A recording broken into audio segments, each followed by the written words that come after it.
自分の立場わかってんのか？お前は新入りなんだぞ。わかったらそこ掃除しとけ。ある人物からの電話で留学先から戻った俺。その事情を知らない課長にひどい仕打ちをされていた時だった。俺を見た美人秘書が真っ青になり、驚きの発言を課長に告げる。あなた、待って、その人は。俺の名前は梶裕太。美容関係の会社に所属している30歳の独身男だ。俺は現在留学のため韓国に来ている。裕太、今日の晩ご飯は何にしますか？こいつが俺のホームステイ先の家主であるソジュン。以前俺がお世話になっていた会社で知り合った25歳の韓国人だ。ソジュンとも長い付き合いでもう7年ほどになる。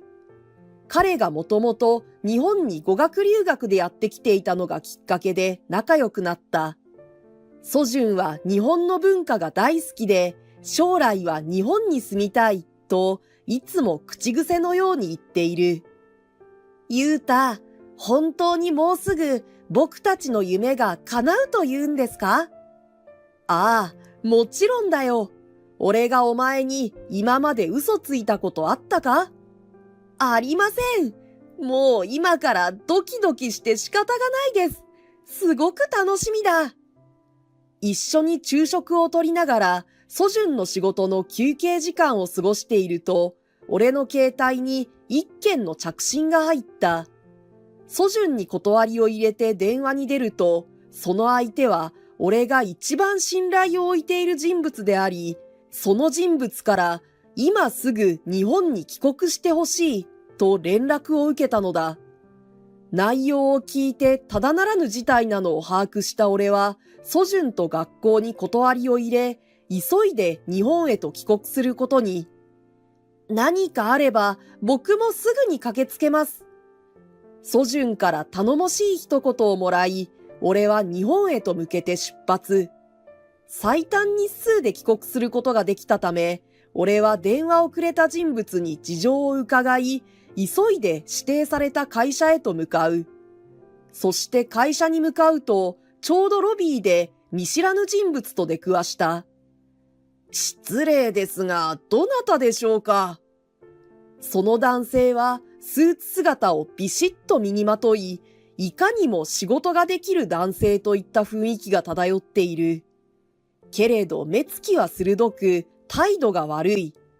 こちらを鬱陶しそうな様子で睨んでおり、さすがに俺もびっくりして一瞬後ずさりした。何気なく首からぶら下がっている名札に視線を下ろすと、名前はどうやら杉田智也というらしい。役職もついているのか、営業部課長という肩書きも記載されていた。ああ、ちょっとここに用があって。高圧的にも見える彼の態度に思わず低姿勢で答えた瞬間、彼は何を思ったか俺を見つめながらニヤッと不敵な笑みを浮かべた。なんだ、もしかしてお前が新しい社員か？気使って損したんだけど。俺が低姿勢なのと顔が童顔だからなのか、一方的にこの会社の新入社員と勘違いしたようで、杉田という人物は俺を見下し、ネクタイを緩めながらスーツを着崩して偉そうな態度を取り始めたのだ。たく、人がいないからって俺みたいな役職ある立場の人間を新入社員対応に当てるなんて、この会社の社長はどういった従業員の教育してんだろうな。お前もそう思わねえ？俺が新入社員と思い込んでいる様子の杉田課長は、あれよあれよと言わんばかりに、次々と自分の会社の悪口を吐露し始める。水を得た魚のように生き生きとした様子で悪口をこぼし、そう思うだろうと俺に同意すら求めてきた。前の会社より給料いいって言うから、部長のスカウトに応えて入社したのによ。入って話を聞いてみたら、まだ新設したばかりの無名会社だったんだよね。俺の営業スキルが腐りそうで不安だわ。話があまりつかめないが、どうやらこの男はスカウトでこの会社に入社したようだ。きっと人事部や部長が見定め、その実力が買われて引き抜かれたのだろう。けれど、人としての礼儀作法がまるでなっていない。おまけに礼節もさっぱり。お客さんの前だけしっかりして、身内には偉そうにする。典型的な内弁慶そのものな人柄が垣間見えた。さて、まずはお前の着替えからだっけ？うちの営業課の新入社員には毎年やらせてる決まりがあるんだよ。そんな決まり存在するもんなのか？杉田課長の言葉に疑問を抱きながら見つめていると、ついてこいと言われ、連れて行かれたのは営業課のロッカールームだった。これ、ひとまずそれに着替えてトイレ前に来い。早くしろよ。みんなこの日は仕事で出払っていたのか、オフィスには営業部の人間が一人もおらず、数人の事務員さんがフロアをうろついているぐらいだった。ロッカールームで杉田課長から乱雑に作業着を受け取ると、俺は疑問に思いながらも、とりあえず言われた通り、袖に腕を通す。数分で着替え終わり、杉田課長に指定されたトイレへと到着すれば、なぜか掃除道具を手渡しされる。これは一体。見てわかんない？掃除道具。いや、それはわかるんですが。ここに来るまでにもいたが、清掃員さんの姿は確かにあった。なのに、作業着で掃除道具なんて、清掃員さんがいるのに掃除をしろということなのか？でも、なんで清掃員がいるのに、そんな無駄な働きを？一体どういうことなのか。杉田課長の言おうとしている意味がわからず、反応に困っていると、いきなり声を荒げられた。使えねえ新人だな。お前はうちの営業課で一番立場が低くて使い物にならない。いわば給料泥棒なの。給料泥棒？耳元で大声を上げられ、あまりのうるささに思わず表情が歪む。これがいわゆるパワハラというやつか。俺が新入社員ではないと気づかぬまま、パワハラ行為をさらに続ける杉田課長。この後、自分のした行いで地獄を見るとも知らずに、俺への嫌がらせがさらに悪化した。床を自分で舐められるぐらいまで磨けよ。それができるまで、他の業務は一切教えねえ。わかったらさっさと取りかかれ。そう吐き捨てて、自分はのんきに喫煙所へと消えていく。その後ろ姿を呆然と見送りながら、とりあえずは言うことを聞くかと、彼に言われた通り2時間ほどかけてトイレ掃除を行った。当然舐めるなんて真似は一切しないし、清掃員の方たちが普段からしっかりと掃除してくれているため、きれいに整った環境をしていたが、早く終わっても、どうせあの杉田課長のことだ。何かを突っ込んでくるに違いない。そう思った俺は二度手間とは思いながらも、清掃員の方たちがやってくれた掃除をもう一度やり、さらに便器は当然、洗面台、窓、さらには天井から床やタイル、トイレの中のすべてを磨きに磨き上げた。そして2時間が過ぎた頃、杉田課長が苛立ち気味に俺の方へと顔を見せる。あ、清掃ちょうど終わりまし。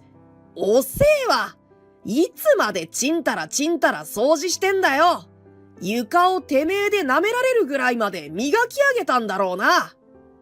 あんたがやれって言ったんだろう。なんて不満をこぼすのをぐっとこらえ、俺はぎこちない笑顔を浮かべながら彼の言葉に一度うなずく。もちろんです。そのくらい綺麗には仕上げたつもりですよ。へえ、言うじゃねえか。なら舐めてみろよ。自分で舐められるぐらいまで磨き上げたんなら、そのぐらいすぐにできるよな。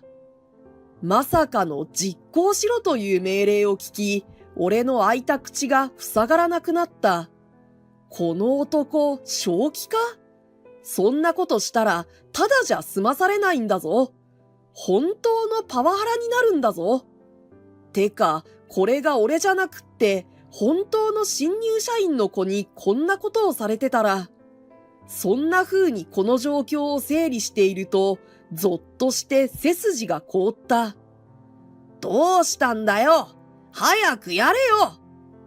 固まって動かなくなった俺に痺れを切らした杉田課長が怒鳴り声を上げ、それが近くの社員に聞こえたのか、その社員は慌てたようにその場を離れていった。杉田課長はもしかしたら社員たちの中でも噂にされるほどの人物なのかもしれない。そんなことを思った次の瞬間、トイレに無理やり連れ込まれ、床に這いつくばれと命令される。拒否をすればするほど、形相が鬼のように変わっていき、俺はその様子に恐怖を覚え、思わず後ずさりした。その時に、後ろに置いてあったものにつまずいてしまい、体勢を崩してタイルの床へとこけてしまう。変に腰を壁に打ちつけたもので、痛みに顔を歪めながら腰をさすっていると、それを見ていた杉田課長が鼻で一笑いした。お前、さっきから生意気な態度してんな。ちょっと顔がいいからって気に食わないんだよな。俺より若いくせして動きもとろいし。まるでストレス発散でもするかのように、俺への当たりがどんどんきつくなる杉田課長。これを受けているのが自分でよかった。他の人をこんな目に遭わせなかったことだけが唯一の救いだと思っていた瞬間、杉田課長がとどめの一言を俺に告げてきた。自分の立場わかってんのか？お前は新入りなんだぞ。わかったらそこ掃除しとけ。俺がいいって言うまでこっから出てくんな。さすがにそろそろ限界だな。そう思った俺が立ち上がって杉田課長に物申そうとした時だった。こんなところで何をしているの？いきなり男子トイレに一人の女性が現れ、その後ろには先ほど俺と杉田課長のやりとりを見かけた社員が心配そうにこちらを見ていた。沢城さん、どうしてあなたがここに？沢城と呼ばれる女性。本名を沢城美優と言い、彼女は俺にとってとても大切な存在なのだ。あなたが社長を怒鳴りつけていると報告を受け、社長を探し回っていたんです。そう言って俺の体に手を当て、支えるように立ち上がらせてくれる沢城さん。沢城さんの発言を聞いた杉田課長は驚きの声を上げ、どういうことかわからず混乱した様子で取り乱していた。社長？その男が？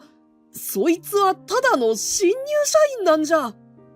何バカなことを言ってるんですか？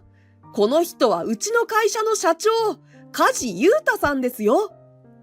そう言って俺を支えながら、俺の正体を沢城さんが告げた瞬間、杉田課長の顔から一気に血の気が引いていくのが分かった。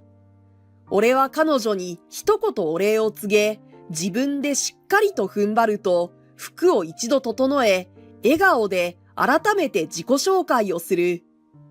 はじめまして、杉田課長。お噂はかねがね。うちの会社に入社して以来、ずいぶん横暴な行動をされているようで。いや、これはつまり。相手が新入社員ではなかったのももちろんだが、自分が嫌がらせしていた人物が、まさか社長だったとは思わなかったのだろう。完全に言い逃れする言葉が見つからず、杉田課長は挙動不審になりながら視線をさまよわせていた。ああ、言い訳は結構です。もう私自身があなたからの嫌がらせを体験済みですしね。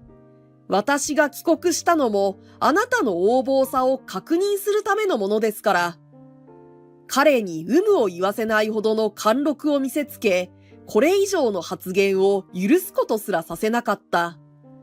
なぜ俺が正体を伏せ、新入社員のふりを続けたのか。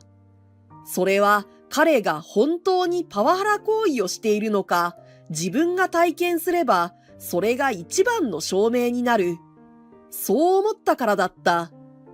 完全に意気消沈した杉田課長はおとなしくなり、絶望の淵に立たされたのか、その場に力なく崩れ落ちる。社長、探しました。ロビーにいらっしゃらないから何かあったのかと心配して。すまない。ロビーで杉田課長に出会ってね。新入社員の子を待っていたみたいだったが、私を勘違いしたらしい。社長は顔が幼いですし、物腰が低いからでしょうね。若く見られたんだと思いますよ。ですが、だからといって、あるまじき行為。自分の働いている会社の社長の顔くらい把握しておくことですね。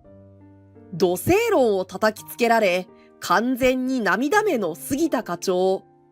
藁にもすがる思いで俺の足元にすり寄り、何度も地面に頭をこすりつけながら、もう一度チャンスを、と懇願された。お願いします。二度とこんな真似はしません。心を入れ替えて働きます。ですから、どうか首だけは。手遅れです。こらえていた涙を溢れさせながら、情けない表情で俺を見上げる杉田課長を一周し、冷たい口調で言葉を言い放った。うちの会社にあなたのような非道な人間はいりません。人を人とも思えないような扱いをして、今更許されるなんて思わないでください。あなたは本日付で解雇です。今までありがとうございました。嫌味たっぷりの言葉を冷徹な口調で伝えきれば、俺はトイレを後にし、沢城さんと彼女を呼んでくれた社員のことでロビーへと向かった。本当にここに呼ばれていた新入社員の子の対応を社員の子に任せ、俺は沢城さんと共に社長室へと向かう。社長、改めてお帰りなさいませ。突然お呼び立てして申し訳ありません。俺の上着やら荷物やらを即座に取ってきてくれて、温かいお茶を用意してくれる沢城さん。彼女とはこの会社設立前からの中で、実はソジュンとも知り合いだ。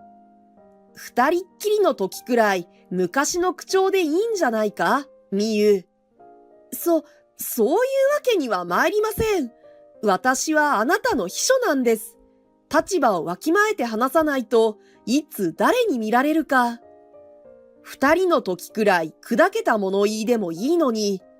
そんな真面目な彼女だからこそ、俺もきっと大いに信頼を抱いているのだろうな。そんなことを思いながら、たじろぐ彼女へと歩み寄れば、これでもかというぐらいに強く彼女を抱きしめた。社長？俺がいきなり抱きしめたものだから、驚いたように声を上げる沢城さん。ここには誰もいないのをいいことに、俺は呼び方もいつも通りのみゆに戻し、彼女の存在を確かめるように腕に力を込める。たじろぐみゆは誰か来たらどうしようと焦っていて、それがまた可愛らしく思えた。そんなみゆもお構いなしに彼女の肩に顔をうずめると、久しぶりの彼女の香りに帰ってきたという実感が湧いてくる。すっげえ会いたかった。ずっと心配で仕方なかった。意味深なセリフを囁くように彼女に伝えれば、彼女の体が震え始め、次第におえつを漏らしながら、俺の思いに応えてくれた。私もゆうたに会いたかった。そう言って、ワンワン泣き始めるみゆ。彼女も俺の存在を確かめるように背中に手を回し、俺に泣きついた。実は俺とみゆ、会社には伏せているが、社内恋愛で結婚した夫婦なのだ。今年で結婚3年目。出会いは前の職場で、ソジュンとみゆ、俺の3人が同じ部署で働いていたのがきっかけだった。ソジュンといとこだった彼女は、俺とソジュンの仲介役になってくれて、次第に3人で意気投合。仲良しトリオなんて言われながらも、仕事には熱心に取り組み、3人で何か起業したいね、なんて話しながら、ソジュンは祖国の韓国へと帰ってしまい、俺とミユだけが日本に残された。けれど、それからも韓国には遊びに行ったり、ソジュンは時折日本に顔を見せに帰ってきたり、交流はずっと続いていた。二人は結婚しないんですか？まだミユと付き合うも何も始まっていない時に、韓国から遊びに来たソジュンに衝撃発言をされたことがあった。俺もミユも驚いてむせ返り、急になんだと俺が彼に尋ねた。いきなりどうしたんだよ。俺とミユは付き合ってるわけじゃないぞ。でもミユもユウタもお互いに相手のことをすごく信頼している。とても大切そうですし、何より二人とも相手のことが大好きですよね。それなのになんでお付き合いしないんですか？純粋な疑問を本人の目の前で尋ねてくるソジュン。言動の意味がわからずたじろいでいると、横でミユも同じようにたじろいでいるのがわかった。なんでって、別に好きとかそういうのを伝えたことがないというか、なんで言わないんですか？それは、ミユとは正直関係性をはっきりさせるのが怖かった。居心地もよく信頼できるビジネスパートナーでもあったからだ。そんな人との関係が自分一人の告白で崩れてしまうのが怖くて、俺は勇気を振り絞って気持ちを伝えることができなかった。ユウタのこと、僕はすごく尊敬してます。でも今のユウタは情けなく見えます。好きな女性に自分の気持ちを伝えられないのは男じゃありません。男なら堂々と強く侍魂を見せるべきです。この当時のソジュンはなぜか日本の時代劇にはまっており、何か思い切った行動をすると、ジャパニーズソウルと感動していたのが印象的だった。自分の思いをはっきり伝える男性。それがソジュンにとってのかっこよさであり、俺にはそういう男であってほしい。そんな彼からの期待の眼差しも向けられ、俺は思ってもみないタイミングでミユに告白することとなった。もう一度だけ聞きます。ユウタはミユが好きですか？面と向かって聞かれると恥ずかしさがこみ上げ、一瞬動揺しそうになったが、俺はミユの方に視線を向け、改めて自分の口から告白することに。ミユが好きだ。これからもずっと俺の隣で支えてほしいと思ってる。その言葉を聞いたミユは信じられないと言わんばかりに感動してくれて、その場で大号泣。メイクが涙で消えてしまうほどまでに目を泣き晴らさせ、ソジュンはそんな彼女を見てとても嬉しそうに笑っていた。ミユ、ずっと言ってた。ユウタが好きだけど告白して嫌われたくないって。そんなことないって言ったけど、ミユにはなかなか勇気が持てなかったみたいで、だからユウタにこの話をしてみました。いきなり本当に申し訳ない。俺の知らないところでソジュンに悩みを打ち明けていたらしく、この行動は俺とミユを心配した彼なりの計らいであったことが後に判明。けれど彼のそんな気遣いのおかげで、俺とみゆは交際することができ、会社設立と同時に結婚。二人で順風満帆に歩んでいたのだが、ソジュンの働く韓国の会社とうちの会社が合同で何か一つの事業をやってみないかという話が出ていた。ソジュンがあちら側の会社に俺との話をしてくれたからだ。そのこともあって、韓国の会社のこと、文化のこと、もっと言えば言語やニーズ、すべてを知るために留学させてもらっていた。連絡もなかなか取れないし、私一人で頑張ってたけど限界来ちゃって、あっちでまだ学ぶこともあったはずなのに、本当にごめん。そう言って泣きながら謝るみゆの髪を、俺はあやすように優しく撫でる。俺が留学しているこの半年、みゆに会社を任せていたのだが、部長が素晴らしい人材を見つけたと豪語。みゆからしても部長は信頼できる人物ではあったため、彼のスカウトの件を了承。しかし、やってきた杉田課長は確かに優秀で売り上げにも貢献してくれていたが、その分パワハラまがいな問題行動が目立ち、手に負えなくなっていたのだ。その問題を解決するべく、俺が日本に呼び戻され、今日に至った。そういうわけだったのだ。みゆ、俺が一番大切に思ってるのは何かわかる？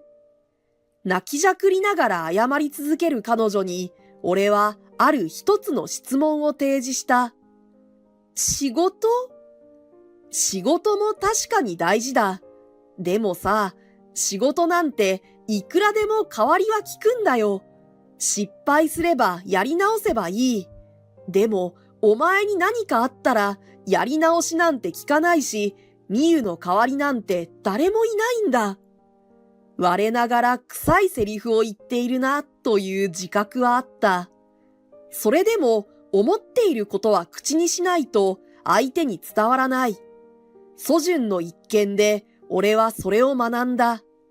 だからこそ、どんなに恥ずかしい言葉でも、俺はみゆに伝えるようにしている。彼女に俺の気持ちを知ってほしいから。俺を頼ったことに謝罪なんていらない。むしろ、俺を頼ってくれてありがとう。ゆうた、ありがとう。帰ってきてくれて、心配して駆けつけてくれて、本当にありがとう。久しぶりの再会に感動しているさなか、水を差すように社長室の扉がノックされる。俺とみゆは慌てて体を離し、彼女は泣いているのを見られぬよう、扉に背を向け、俺が来客の対応に当たった。どうぞ。みゆ、ゆうた、心配で僕も日本に来ちゃったよ。そこに現れたのは、まさかのソジュンであり、彼も俺の後を追ってすぐさま日本に飛び立ったらしい。ソジュン、どうして？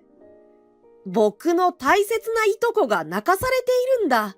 黙って指をくわえて待っているなんて、そんなの日本の武士じゃない。まだお侍さんへの憧れがあったんだね。相も変わらぬソジュン節に若干苦笑いのみゆ。